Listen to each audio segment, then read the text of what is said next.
धानवाही कुटी कुटी धरबो कोठरिया। धानवाही कुटी कुटी धरबो कोठरिया। तैगो खुदियो न जाई तोहरा संगवा में।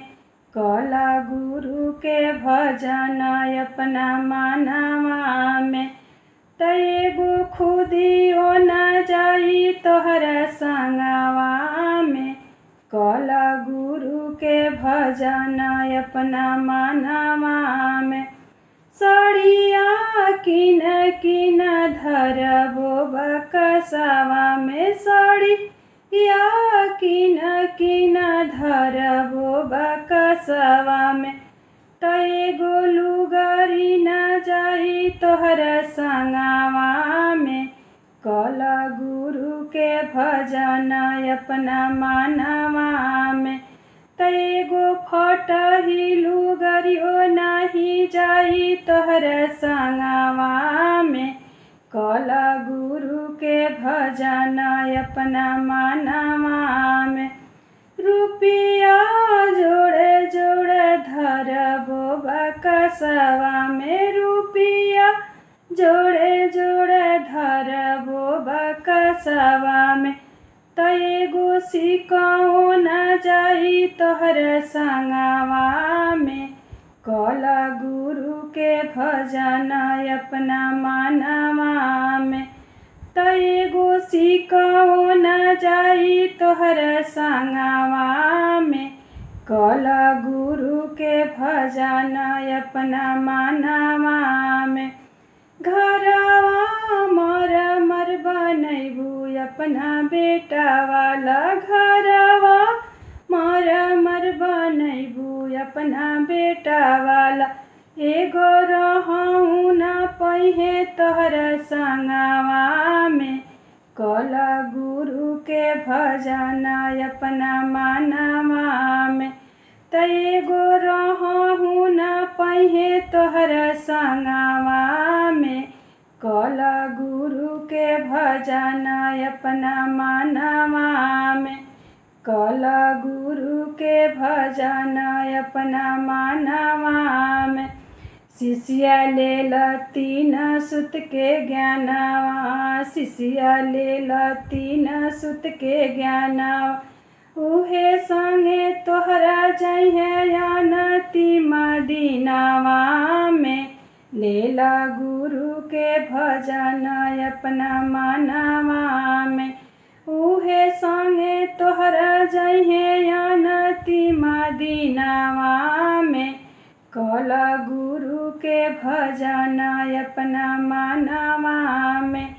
कला गुरु के भजन अपना मनवा में।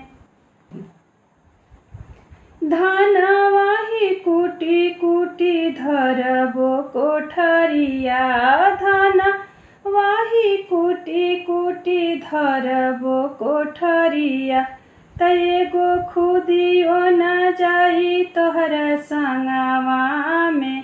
कला गुरु के भजन अपना मनवा में। तैगो खुदियो न जाई तोहरा संगवा में।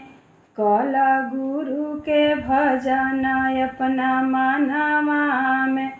सड़िया किन किन धरबो बकसवा में। सड़िया किन किन धरबो बकसवा में।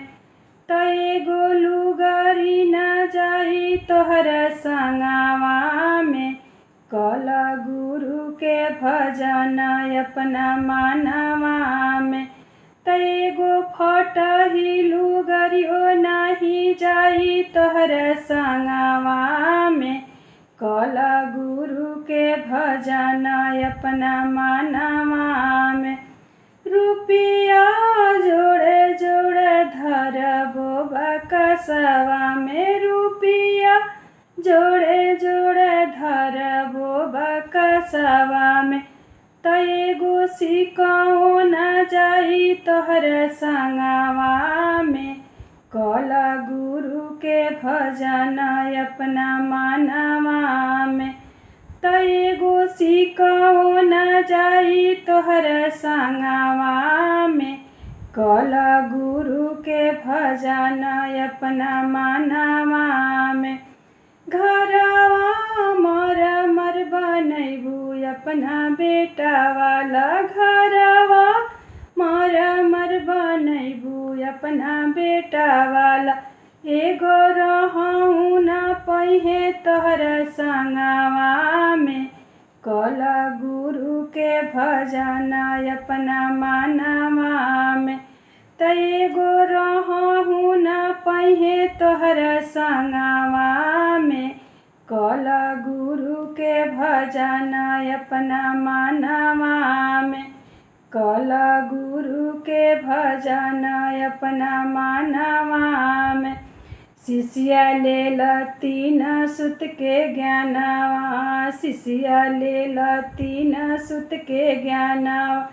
उहे संगे तोहरा जइहे अंतिम दिनवा में। लेला गुरु के भजन अपना मनवा में। उहे संगे तोहरा जइहे अंतिम दिनवा में। कल गुरु के भजन अपना मनवा में। कल गुरु के भजन अपना मनवा में।